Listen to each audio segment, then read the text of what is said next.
네, 먼저 오늘 기도로 나아가겠습니다. 하나님 감사합니다. 참 여리고 젊은 아이들을 데려가시고 이렇게 참으로 가치 없는 저희들을 주님께서 남겨주시니 주님, 저희가 정말 어떠한 마음을 가지고 살아가야 하는지요. 하나님, 우리가 더 하나님을 알길 원하고 또 하나님의 기쁘신 그 뜻대로 사명을 감당하기를 원합니다. 아멘. 주여, 저희가 복음의 사회적 책임을 다할 수 있도록 저희의 삶을 인도하여 주시고 붙잡아 주시옵소서. 아멘. 감사드리며 예수님의 이름으로 기도드렸습니다. 아멘. 예, 이번에는 참 말씀을 이렇게 뭘 전할까 하다가 저희 학교가요, 완전히 지금 분위기가 지금 완전 초토화된 상태예요.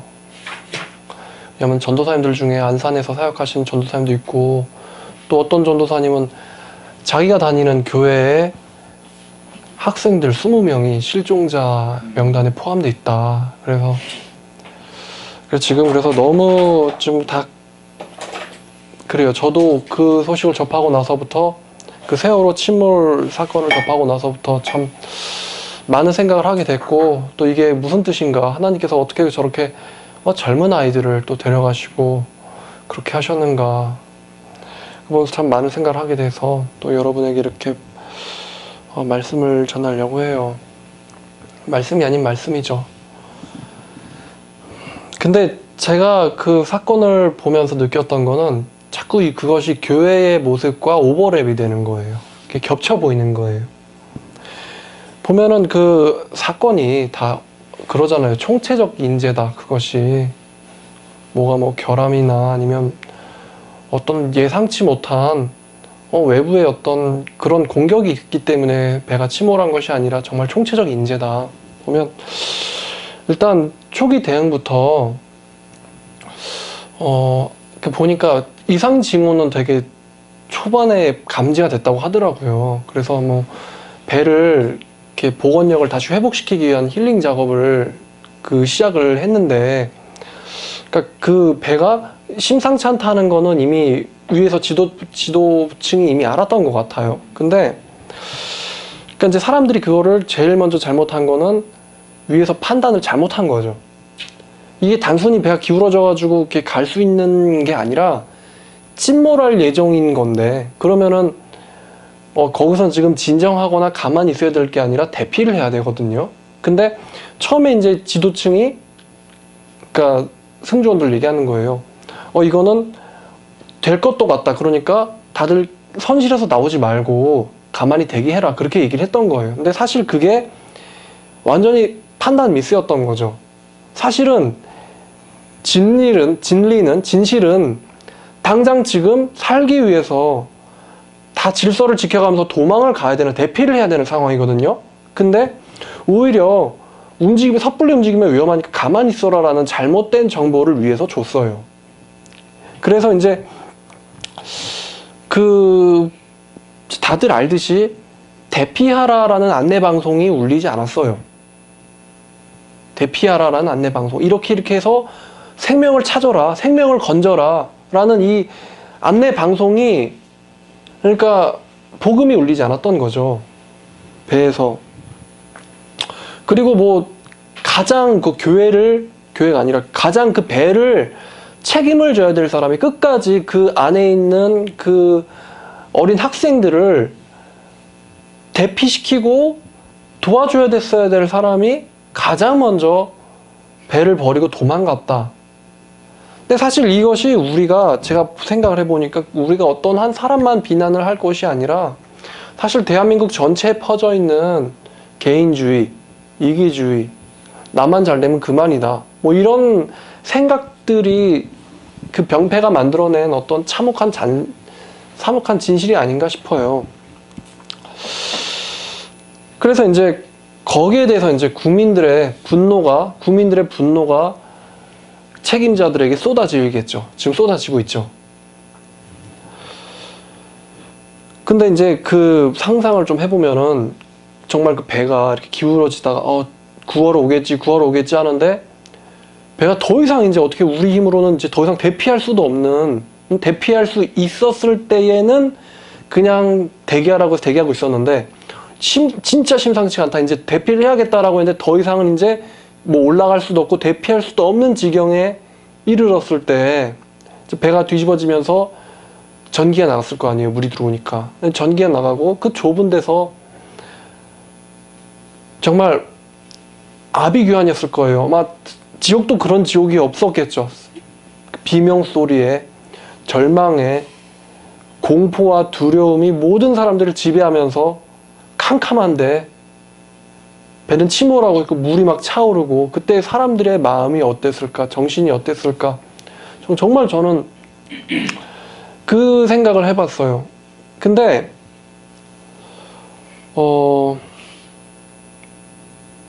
아마 예수님께서 다시 오실 때의 그 광경이 더했으면 더했지 이 세월호 침몰보다 덜하진 않다라는 생각이 드는 겁니다. 똑같더라고요. 제가 안산에도 제가 복음을 전하러 갔었어요. 예전에 정말 복음을 방학 때 2박 3일을 딱 정해가지고 하루는 어느 도시 그렇게 제가 도시를 정했는데 이 두 번째 날에 제가 갔던 도시가 안산이었어요. 그래서 안산에 그 상록수역인가 거기 이제 가가지고 고등학생들을 대상으로 방학 때 고등학생을 대상으로 제가 복음을 되게 전하려고 노력을 했었던 것 같아요. 그럼 정말 안타까운 것이 사실 죽는 것도 사실 안타깝죠. 정말 어린 아이들이 죽는 것도 안타까운데 사실 더 안타까운 것은 과연 그들에게 예수 그리스도의 생명이 있었을까라는 게 정말 안타까운 거예요. 정말로. 그럼 제가 전도를 이렇게 끊임없이 하라고도 말씀을 드렸고 저번 주에도 말씀드렸고 저저번 주에도 말씀드렸고 끊임없이 제가 말씀과 기도와 전도 이 세 가지는 삼박자가 맞아야지 신앙이 정말 제대로 돌아간다. 말씀에만 박힌 신앙도 안 되고 기도만 하는 신앙도 안 되고 그리고 전도만 하는 신앙도 안 된다. 말씀, 기도, 전도가 다 돼야지 말씀, 지식적인 말씀도 있으면서 그거를 삶으로 살려고 하는 하나님만 의존하고자 하는 그 기도의 열심도 있으면서 동시에 그걸 현실과 이렇게 맞닥뜨리는 그 힘이 있어야지 정말 사람이 능력 있는 사람이 되거든요. 지금 우리 이번에 사건 당했을 때도 문제는 현실을 몰랐던 거예요. 현실을. 그러니까 현실은 이런데 지도층은 완전 다른 지시를 내리고 있는 거예요. 왜? 현실을 모르니까. 근데 이제 제가 안산으로 전도하러 갔었을 때 그때도 제가 예수를 만났고요. 제가 복음을 어떻게 알고 있고요. 제가 그것 때문에 성경과 어떤 말씀 생활을 하고 있고요. 주님과 저는 어떤 관계이고요. 이렇게 대답을 하는 청소년들을 그때 못 만났어요. 못 만났어요. 정말 그 실종자들 가운데 정말 예수님을 알아서 예수님과 특별한 관계를 맺은 사람이 그게 정말 좀 솔직하게 정말 그게 좀 불쌍한 거예요. 예수를 정말 잘 알고 정말 내가 죽어도 어디로 가는지 복음과 나는 어떤 관계인지 내가 예수님 옆에서 어떠한 존재였고 내가 그 예수님이 나를 어떻게 변화시키셨는지 이것에 대해서 확신이 있다고 한다면 사실 죽는 게 마음이 아프지만 그래도 이렇게까지 마음이 아프진 않을 것 같아요. 근데 지금 하나님께서 우리 한국에게 뭘 보여주시느냐? 그 리조트 사건도 그렇고 태안에 있었던 그 참사도 그렇고 이번 사건도 그렇고 죽어야 될 사람은 안 죽고 죽지 않아야 될 사람이 지금 죽고 있다는 거죠. 이건 지금 하나님께서 우리에게 어떤 경고 사인을 보내주시는 거예요. 왜 신이 이렇지? 도대체 하나님이 있으시다면 어떻게 이럴 수가 있는 거야? 저런 사람들은 왜 살아있고 왜 쟤네들은 죽어야 돼?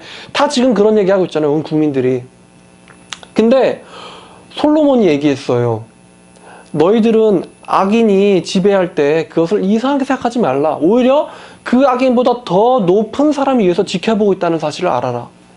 우리가 이렇게 도덕적, 윤리적으로 이해가 납득이 안 되는 사람이 이런 상황들이 막 일어나는 걸 보면서 우리가 그때 하나님은 없어라고 얘기하는 게 아니고 분명히 하나님께서 특별히 하나님을 찾는 우리들에게 던져주시고 싶은 메시지가 있다는 것입니다.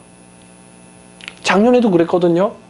죽어야 될 사람은 안 죽고 정말 사람들에게서 학생들에게서 존경받고 사랑을 가장 많이 받았던 교수님이 심장마비로 죽었어요. 나이도 젊으신데 결혼도 안 하신 분이었어요. 신학교에서. 그래서 학생들이 왜 이런 일이 일어나야 되지? 막 그렇게 다들 하나님께 기도하고 그랬었어요. 자, 한국교회의 상황을 보세요. 정말 길을 가면서 사람들과 마주치면서 전도를 하라고 말씀드렸잖아요. 하면서 예수 그리스도를 아느냐? 그럼 그 예수 그리스도가 당신을 위해서 어떠한 일을 했는지 당신을 알고 있느냐? 그래서 당신은 그것을 알고 있으면서 그것을 받아들이기로 결정했느냐? 아니면 받지 않기로 결정했느냐? 그래, 알겠다. 난 당신의 판단을 존중하겠다. 그러면서 하나님께서 당신에게 복을 주시길 원한다. 이런 게 있으면서 예수를 믿든지 안 믿든지 복음을 알아야지 그걸 결정을 할 거 아니에요. 근데 교인들이 착각을 하는 게 우리나라가 교인들만 만나기 때문에 잘 몰라요. 근데 막상 사람들과 만나서 예수에 대해서 물어보고 예수님이 하신 일에 대해서 물어보고 우리는 하나님 앞에 어떤 존재인지 물어보고 우리가 말세의 어떤 그 심판대 앞에서 어떠한 입장으로 서게 될지를 물어봤을 때 그것을 정확하게 알면서 예수를 내가 믿겠다 안 믿겠다고 하는 사람들이 사실 별로 없어요. 물어보면 뭐래요? 복음이 뭐예요? 예수 알죠? 근데 예수가 뭔 일을 했죠? 전혀 몰라요. 전혀. 지금 대한민국의 그 현실은 거의 불신의 분위기예요. 하나님에 대한 불신의 분위기. 근데 교회 안에는 지금 우리는 아무런 문제가 없다라고 하면서 박수를 치고 있는 거예요. 말씀을 보면은 제가 여러 번 인용한 말씀이기도 하지만 마태복음 7장에 23절에 보시면 예수님께서 이렇게 말씀하셨어요. 예수님께서 마태복음 7장 23절 그때에 내가 그들에게 밝히 말하되 내가 분명히 얘기하되 내가 너희를 도무지 알지 못하니 불법을 행하는 자들아 내게서 떠나가라 하리라. 자, 이 말씀은요 예언이에요. 예언이기 때문에 반드시 이루어집니다. 분명히 얘기하되 분명히 밝히 말하되 지금 예수님께서는 예수님께서 재림하실 때 불법을 따르던 사람들에게 분명하게 얘기하시는 것이 아니라 지금 우리에게 분명하게 얘기하고 계신 거예요. 예수님께서 분명히 지금 우리에게 말씀을 성경을 통해서 얘기하고 계시되 분명히 내가 올 때에 이런 일들이 있을 것이다. 어떤 일들? 22절에 많은 사람이 나더러 이르되 주여 주여 우리가 주의 이름으로 선지자 노릇하며 목회자도 하고 주의 이름으로 귀신을 쫓아내며 수많은 권능도 했고 주의 이름으로 수많은 권능을 행하지 아니하였습니까? 내가 교회에서 봉사했어요. 나 교회 몇 년 다녔어요. 저 이런 신자예요. 저 정말 예수님 믿는 사람 아닙니까? 이렇게 얘기를 사람들이 하는데 예수님께서 그날에 그들에게 분명히 밝히 말하되 내가 너희를 도무지 알지 못한다. 이런 일들이 반드시 말세에 일어날 것이다. 내가 재림할 때 일어날 것이다 라고 예수님께서 지금 우리에게 분명하게 말씀하고 계세요. 그러면 이때의 이 상황이 내가 너희를 도무지 알지 못한다. 이 말씀이 떨어질 상황이 어떨지 한번 생각을 해보시라 이겁니다. 그 불이 꺼지면서 전복되어서 뒤집혀진 바닷물이 들어오는 그 아비규환과 비명과 공포가 사람들을 지배했던 그 상황보다 더했으면 더했지 덜하진 않을 거란 말이에요. 한쪽에는 불지옥이 한쪽에는 영원한 천국이 있으면서 하나님께서 말씀대로 그들을 좌와 우로 가른단 말이죠. 마태복음 25장에 또 보시면은 예수님께서 또 이렇게 말씀하시잖아요. 32절에서 모든 민족을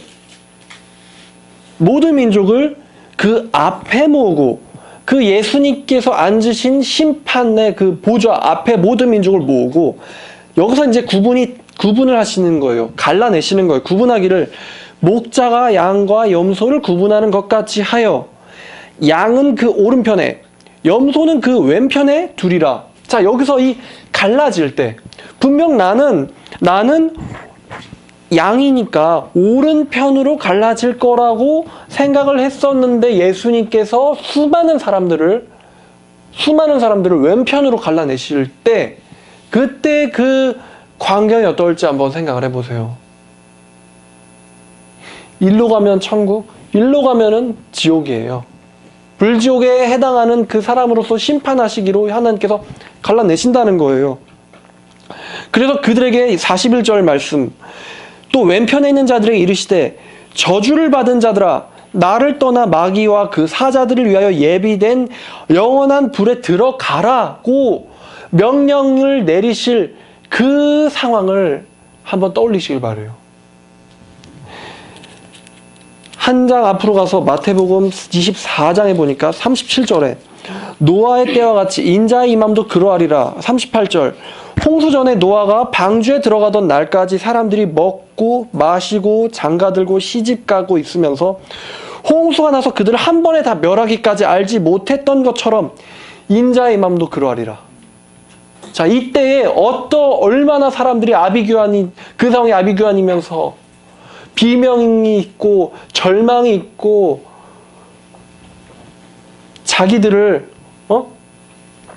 대피하라고 해서 대피했으면 살 수 있었을 텐데 자기들에게 거짓된 정보를 알려주고 복음을 제대로 외치지 않았던 그 사람들을 향한 그 분노가 있으면서, 그리고 마지막으로 그 지옥에 대한 공포와 두려움이 사로잡을 그 상황을 우리가 한번 떠올려봤으면 좋겠어요. 이거 가설이 아닙니다. 이거 예언이에요. 이거 성경 말씀이란 말이에요. 분명히 밝히 말하되 지금 이렇게 분명히 말씀하고 계시지만 그때 반드시 일어날 거란 말씀이에요. 자, 그럼 이 한국교회 상황을 보면은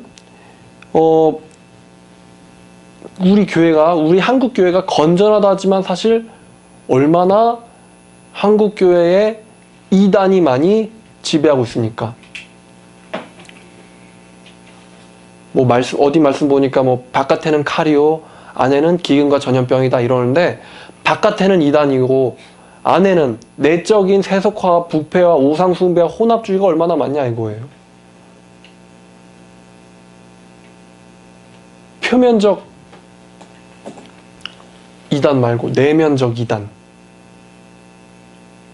그 이단들이 하는 일이 사람들을 끌어서 자기를 따르게 하는 게 사실 이단인데, 이 정통이라는 틀 안에서 예수 그리스도를 따르지 않고 어떤 특정한 인물을 추종시켜가지고 그 교회 다니는 사람들이 말씀 중심이 아니라 말씀의 권위에 순종하는 게 아니라 오직 성경이 아니라 한 특정한 사람의 메시지나 한 특정한 사람을 추종하게 되는 이단들이 나는 짓을 지금 정통교회 안에서 얼마나 많이 일어나고 있습니까?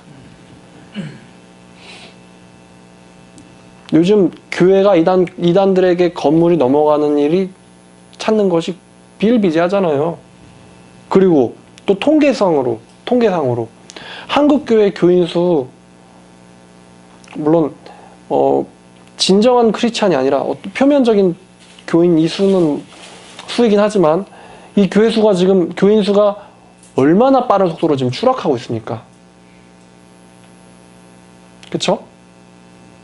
1000만이다 1200만이다 아니에요. 교회 가면은 대부분 청년들이 없어요. 청소년들이 별로 없고 대부분 다 나이 드신 분들만 자리를 채우고 있습니다. 유럽 교회요? 우리나라 금방 그렇게 돼요. 얼마나 지금 교인 수가 폭발적으로 감소하고 있나요? 반대로 이단들이나 무신론자들은 늘어나겠죠? 그리고 시민들의 반응은 또 어떻습니까? 기독교에 대한 시민들의 반응, 교회에 대한 시민들의 반응, 정말 지금보다 어떻게 더 나빠질 수가 없을 정도로 교회에 대한 반응이 너무 안 좋아요. 근데 지금 교회에서는 뭐라고 하느냐? 우리가 지금 천년왕국이다. 지금 우리가 지금 교회를 지배하고 있다. 우리가 지금 세상을 지배하고 있다. 크리스찬이 지금 세상 위로 치고 올라가야 된다. 완전 지금 딴소리를 하고 있는 거예요. 이 지금 세월호 사건이랑 지금 별반 다를 게 없어요. 현실은 당장 자리를 박차고 일어나서 생명을 살리기 위해서 움직여야 되는데 지금 위에서는 전혀 모른다는 거예요.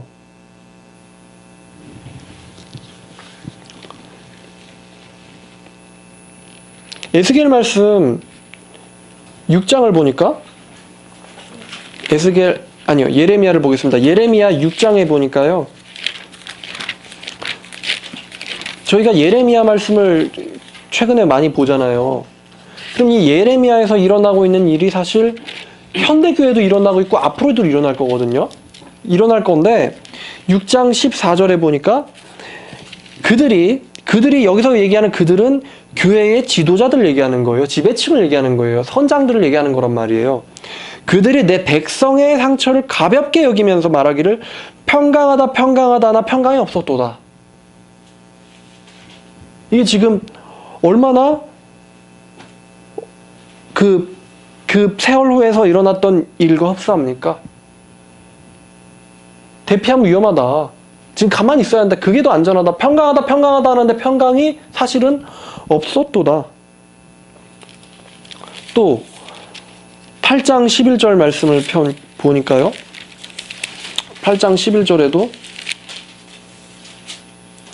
그들이 내 딸 백성의 상처를 가볍게 여기면서 말하기를 평강하다 평강하다 나 평강이 없도다. 그럼 10절을 보니 10절을 보니까 내가 여기서 나는 여호와예요. 내가 그들의 아내를 타인에게 주겠고 그들의 밭을 그 차지할 자들에게 주리니. 그러니까 모든 것을 다 뺏어버리시겠다 이거죠. 왜냐하면 그들은 가장 작은 자로부터 가장 큰 자까지 다 욕심내며 선지자부터 제사장까지 다 거짓을 행함이라. 그러니까 결국 자기 목숨만 중요하고 자기 것만 중요하다 이거죠. 모든 사람들을 책임져야 될 사람들이 사실 개인주의와 개인 이기주의에 잔뜩 쩔어 있었던 거예요. 그래서 그들이 그 자기가 다스려야 되고 지켜줘야 될 사람들을 보면서 평강하다 평강하다 하는데 사실은 평강이 없었다는 거죠. 오늘날 시대랑 너무 똑같지 않습니까? 이 에스겔 말씀도 이제 저희가 볼 건데 에스겔 말씀 13장을 보면요. 이게 세월호에서 있었던 일과 너무 똑같아요. 이 말씀이. 에스겔 13장 16절을 보면 자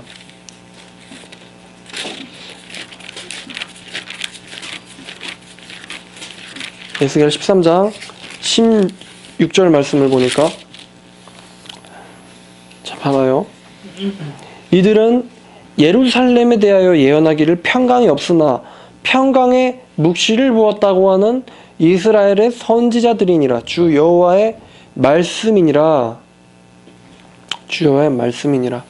자, 평강이 없는데도 평강을 받다고 합니다. 또 자, 19절에 보니까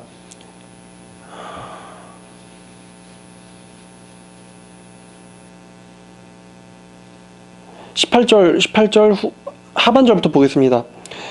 너희가 어찌하여 내 백성의 영혼은 사냥하면서 자기를 위하여는 영혼을 살리려 하느냐.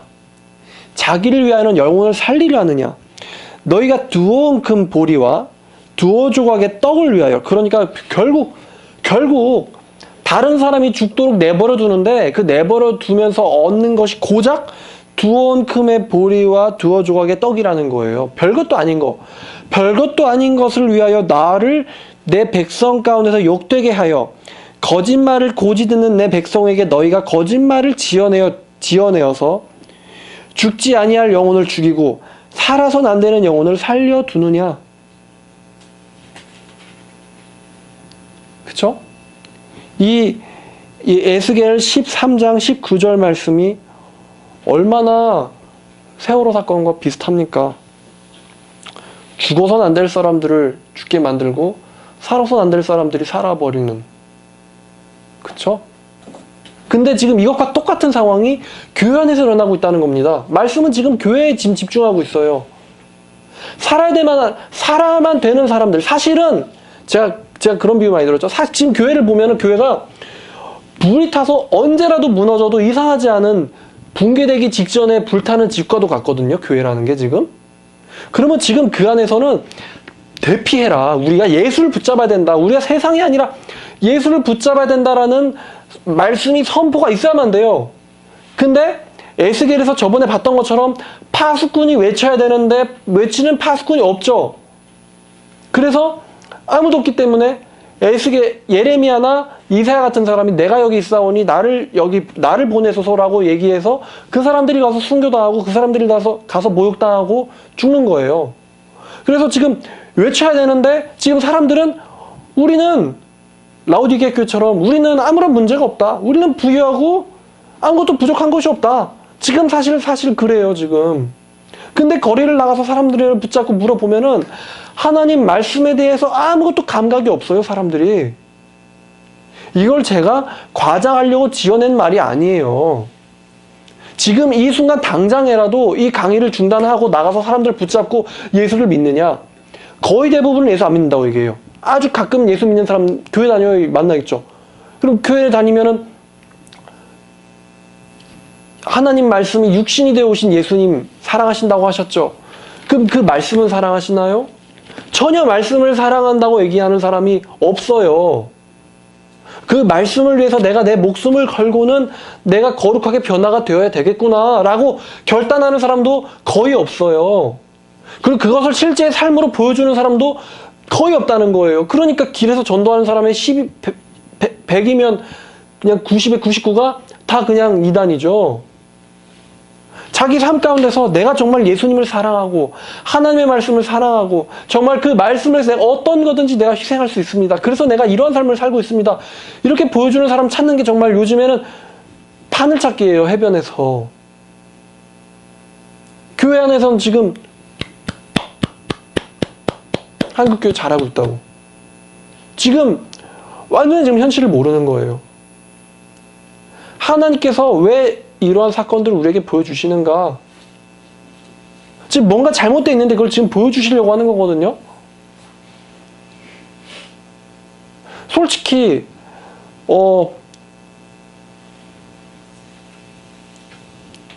이게 좀 말이 좀 그렇지만 제 전도사들 보면서 이제 학교에서 전도사들 보면서 그런 생각을 했어요.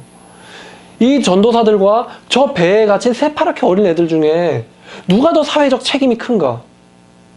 물론 저도 아직 나이가 많은 건 아닙니다만 누가 더 사회적 책임이 큰가? 왜 쟤네가 죽어야 되지? 뭐 그런 생각이 막 드는 거예요. 솔직히 사회적 책임이 크다고 하면 저한테 더 크거든요. 뭐 제가 전도사라고 해서 거기에서 예수님을 모르는 애들보다 더 거룩한 것도 아니고 그들보다 더 선한 것도 아니고 제가 뭐가 그렇게 잘났다고 쟤네들은 저 차가운 뱃속에서 죽어야만 되고 왜 나는 뭐가 이렇게 잘났다고 예배당 안에서 살아있는가? 그런 생각이 막 들더라고요. 제가 그때 안산에 갔을 때 좀만 더 필사적으로 복음을 전했더라면 분명 제가 만났던 애들 중에 그 단원고 애들과 관계가 있었던 학생들도 있었을 거란 말이에요. 제가 분명 고등학생들한테 말씀을 전했으니까. 제가 그때 가서 제가 정말 그때 용기가 많이 없어서 그래도 몇 명 제가 복음을 그냥 몇 명밖에 복음을 전하지 못하고 왔어요. 근데 지금 드는 생각은 아쉬움이죠, 아쉬움. 그때 좀만 내가 더 필사적으로 복음을 전했더라면 안산에 대해서. 그러니까 안타까운 거예요. 안산에 있는 애들이 많이 죽어서 지옥에 가면은 물론 그 지옥에 가는 책임은 본인들이 예수님을 믿지 않았던 데 1차적으로 책임이 있지만 예수님께서 하나님께서 그 대가를 누구에게 책임을 물어보시겠어요? 그쵸? 그러니까 정말 저는 안타까워요. 요즘 여기 미금역 길거리에 나가도 고등학생들, 중고등학생들 정말 예수님 모르는 애들 너무 많아요. 너무 많아요. 정말 너무 많아요. 하루에 뭐 고등학생들이 너무 바글바글 하니까 하루에 한 20명, 30명 만나서 안녕, 너 예수 믿니? 물어보면은 아니 교회 나갔었는데 안 다녀요. 아니 그냥 가본 적 없어요. 그냥 좀 가끔씩은 가고요. 이런 애들 태반이에요. 그 예수님이 너에게서 어떤 의미고 너는 예수를 위해서 어떤 의미로 뭘 살아야 되고 이런 것들을 깨닫고 있고 저한테 말해주는 그런 건 기대하지도 않고 그냥 예수님이 어떤 분인지도 모르는 애들이 너무나 많아요. 그게 사실 전 정말 마음이 아픈 거예요. 그거 누가 책임을 져야 될까? 왜 어쩌다 사회가 이렇게 됐을까? 사실 우리 모두한테 그게 있는 것 같아요. 그래서 왜 주님께서 이렇게 죽지 않아야 될 애들을 데려가시는가? 우리대로 정신 차리려고 하시는 것 같아요. 살아선 안 될 사람들이 살아있는 이유는 그 죽어선 안 될 애들이 죽는 것을 보면서 우리에게 허락된 그 시간이 정말 하나님을 위해서 최선을 다하라. 사실 네가 그들보다 좀 더 낫거나 좀 더 거룩해서 살아있는 것이 아니다. 예수님께서 그러셨죠. 너희 그 에서 망대가 무너져 죽은 그 사람들보다 그 사람들이 너희보다 더 악해서 죽었다고 생각하느냐? 아니라고.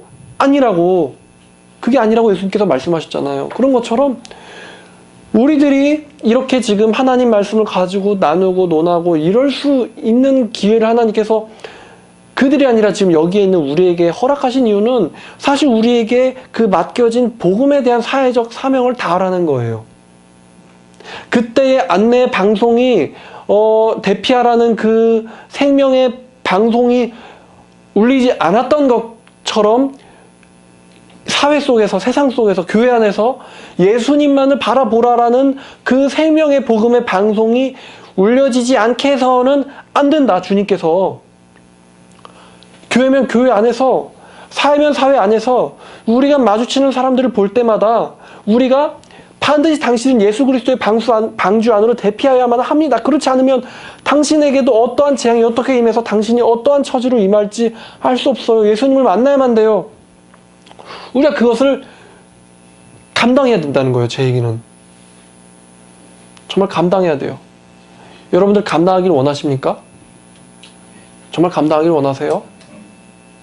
정말 예수님을 위해서 사는 것 말고는 우리가 이 세속적인 삶 가운데서 어떠한 유익도 정말 자랑하고 정말 이게 정말 좋구나, 이게 정말 인생의 진리구나, 뭐 성공하는 게 정말 인생의 진리다, 뭐 돈을 많이 버는 게 인생의 진리다, 그럴 만한 게 없잖아요. 예수님 외에는, 우리가 예수님의 진리 안에서 풍성하게 되는 것 외에는 정말 인생 가운데 어떠한 답이 있는지 우리가 알 수 없잖아요. 그쵸? 우리가 정말 예수님을 더 깊이 들어가는 그것만이 사람의 제일되는 것이요, 사람의 제일되는 첫 번째 목적이죠.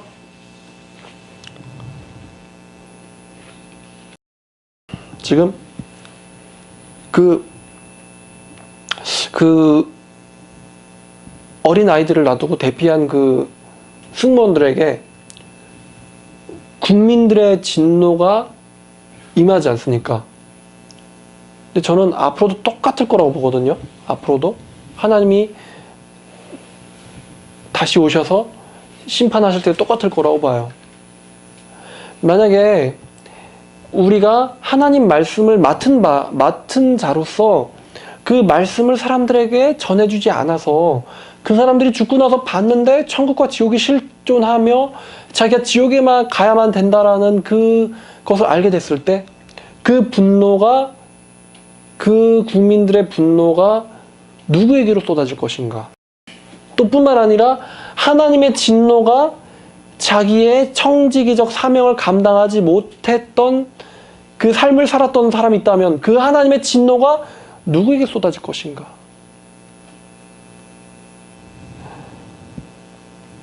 자, 그래서 그래, 정말 이 대한민국 사회에서 무시를 당해봐야 얼마나 당하고 모독을 당하면 얼마나 당한다고 내가 내 한 몸 살릴 필요가 있겠는가? 정말 복음을 전해야 된다. 복음을 전하자. 복음을 전하자. 아무리 원망스러운 표정으로 바라보고 멸시하고 무시하고 모욕을 하더라도 정말 복음을 전하자. 그 생각이 들어요. 배가 더 이상 침몰해서 구할 수 없을 지경이 되고 나서 이제 후회하는 게 아니라 정말 복음을 전하자. 그리고 그 복음을 등에 짊어지고는 사람들을 건져내는 사명자가 되자. 사명자. 저 그걸 많이 느꼈어요. 사명자가 되자.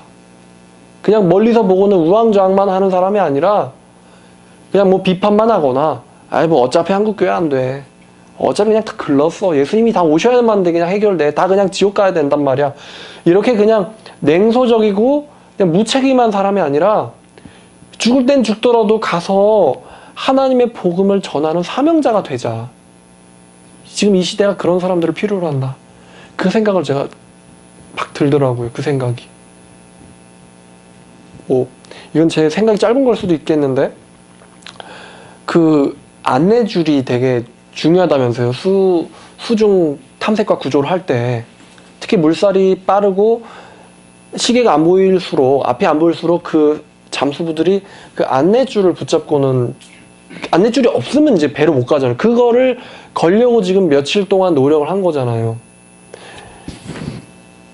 근데 그 배가 가라앉기 전에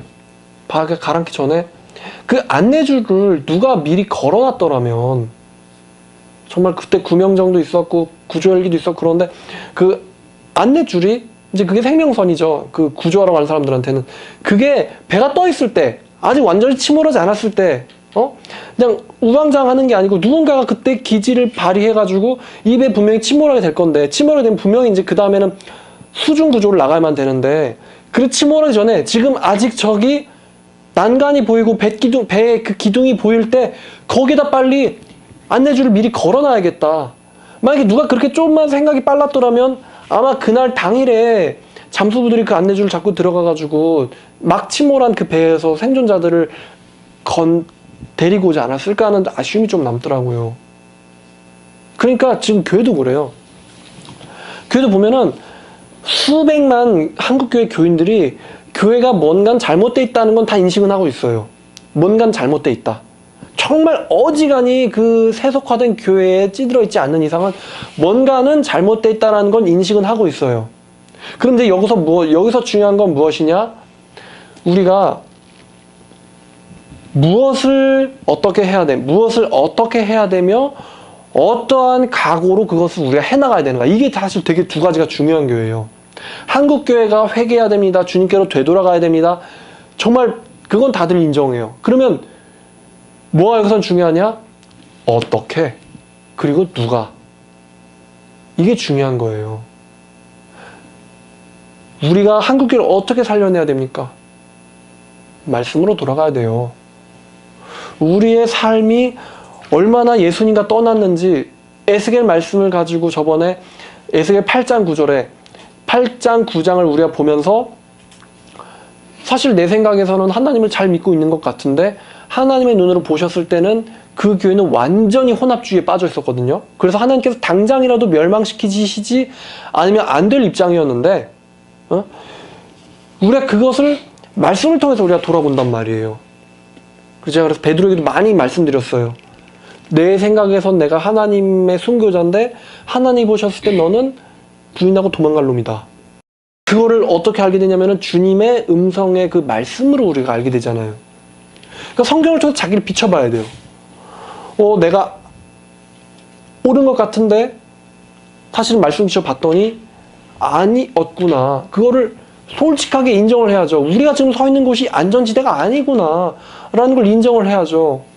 그걸 아니라고 말을 해주면 사람들이 기분 나빠하니까 누군가는 하겠지. 그리고서는 뭔가 잘못된 건 알지만 나는 대신 총대는 매지 않겠다. 이런 자세가 아니라 말씀을 가지고 한국교회를 바로 세울 수 있다라는 유일한 해답을 알고 있다면은 이사야가 말한 것처럼 내가 여기 있으니까 나를 보내라는 고백이 우리 가운데 있어야 된다고 저는 생각을 해요. 굳이 나는 전도사가 아니고 나는 부목사가 아니고 담임 목사가 아니니까 힘도 없고 그러니까 그냥 알아서도 되고 하나님이 알아서 되고 나는 기도나 해야지 이런 게 아니고요. 하나님께서 목회자만 쓰시나요? 아니란 말이에요. 아모스는 양치는 자였잖아요.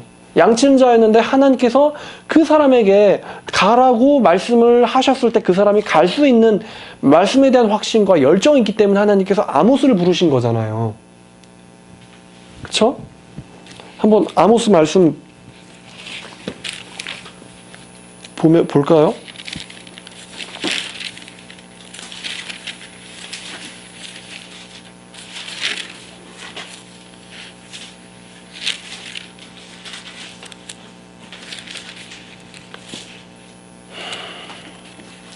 자, 아모스 7장 10절에 보니까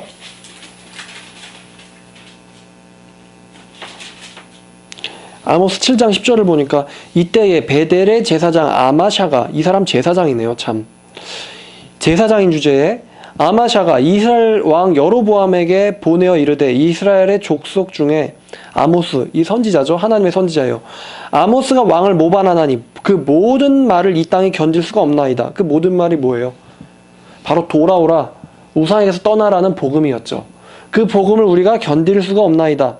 아모스가 말하기를 여로보암은 칼에 죽겠고 이스라엘은 반드시 사로잡혀서 그 땅에서 떠나겠다 하나이다. 지금 아모스가 얘기하는 것이 너희들 죽을 거야 라는 비아냥인가요? 아니면은 제발 여호와께로 돌아오라는 회개의 절박한 메시지인가요? 절박한 메시지잖아요. 근데 그거를 이해하지 못하고는 자기한테 안 좋은 말만 한다고 생각을 해서 아마샤가 아모스에게 이르되 너 선지자야. 너는 유다 땅으로 도망해 가서 거기에서나 떡을 먹으며 거기에서나 예언하고 다시는 베델에서 예언하지 말라. 이는 여기 베델이 왕의 성소요 나라의 궁궐 이민이라. 아모스가 아마샤에게 대답하여 이르되 나는 선지자가 아니요 또 선지자의 아들도 아니라 나는 목자요 뽕나무를 재배하는 자였다. 그런데 내가 양떼를 치고 있을 때 여호와께서 나를 데려다가 여호와께서 내게 이르시기를 가서 내 백성 이스라엘에게로 예언하라 하셨나니. 자, 지금 하나님께서 제사장 아마샤를 부르셨습니까? 아니면 목자 아모스를 부르셨습니까? 아모스. 그죠, 목자 아모스를 불렀어요. 이 아모스는 하나님께서 이스라엘을 향한 그 안타까운 마음을 이해하고 있던 사람이었어요. 자, 저번 주에 우리가 하나님 말씀을 올바로 판단하기 위해서는 여호와의 마음을 이해해야 된다고 했어요. 그 여호와의 마음 가운데서 이 말씀을 볼 때 이 말씀이 정말로 안타까운 여호와의 음성으로 살아 숨쉰다고 제가 말씀을 드렸어요. 그러니까 그 아모스가 여호와께서 불러서 가라라고 말씀하신 그 음성이 다른 사람들한테는 스쳐 지나가는 말이었을지 몰라도 아모스에게서는 그의 심장을 때리는 말이었던 거예요. 그러니까 이 아모스가 이 자기의 그 양치는 일을 버리고 선지자로 나가면 어떠한 일을 될지를 알고 있었음에도 불구하고 선지자로 나선 거예요. 왜냐면 여호와의 심정을 아니까. 이대로 있으면 안 된다는 걸 알고 있기 때문에. 그러니까 나는 선지자도 아니요 선지자 아들도 아니라 나는 목자요 그냥 뽕나무 재배하는 자인데 내가 양치는데 여호와께서 나를 불러서 나를 가라고 보내셨다. 그래서 나는 갔을 뿐이다. 이 여호와의 음성이 여러분들 마음 가운데도 울려지길 원합니다. 네. 정말 체험했으면 좋겠어요. 얼마나 거리가 이 여호와를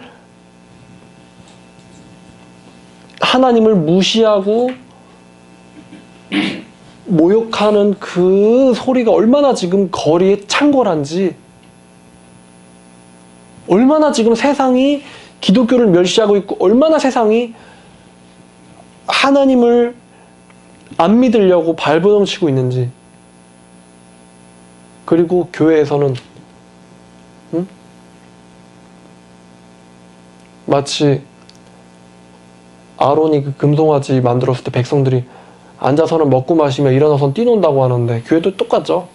어떻게 보면은 지금 바깥에서는 여호와께서 지금 안타까워하시는 백성들이 그렇게 교회에 대해서 막 칼을 뽑고 있는데 안에서는 우리는 문제없다 이러고 있잖아요.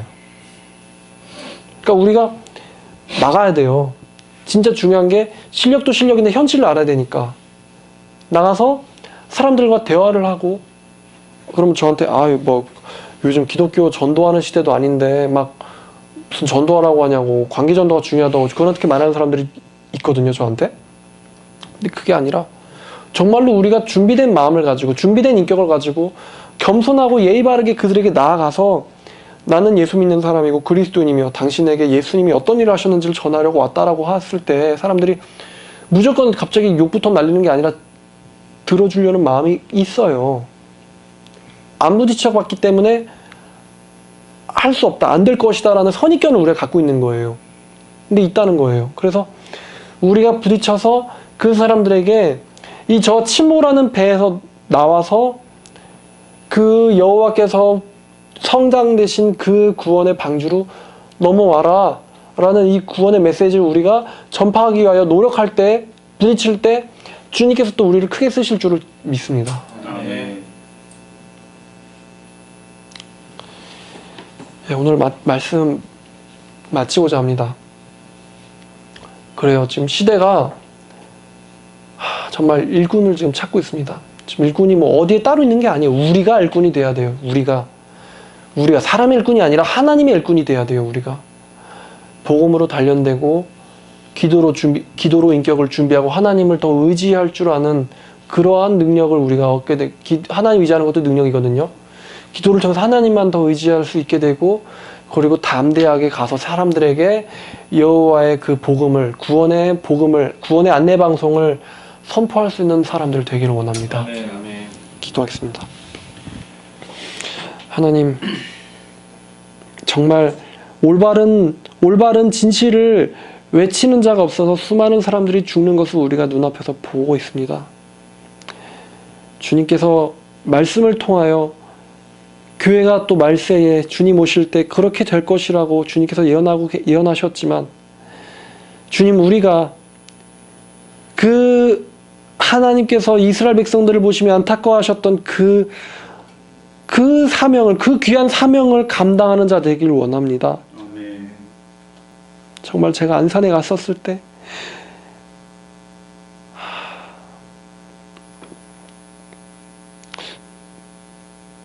무섭다고, 쪽팔리다고, 사람들이 나를 이상하게 생각할까봐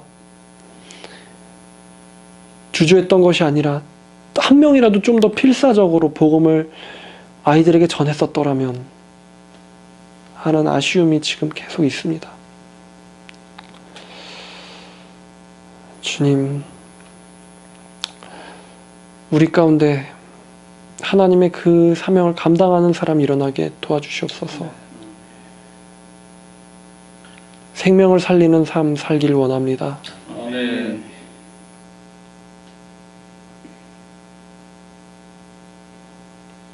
감사드리며 우리를 먼저 구원하여 주신 예수 그리스도 이름으로 기도드렸습니다. 아멘.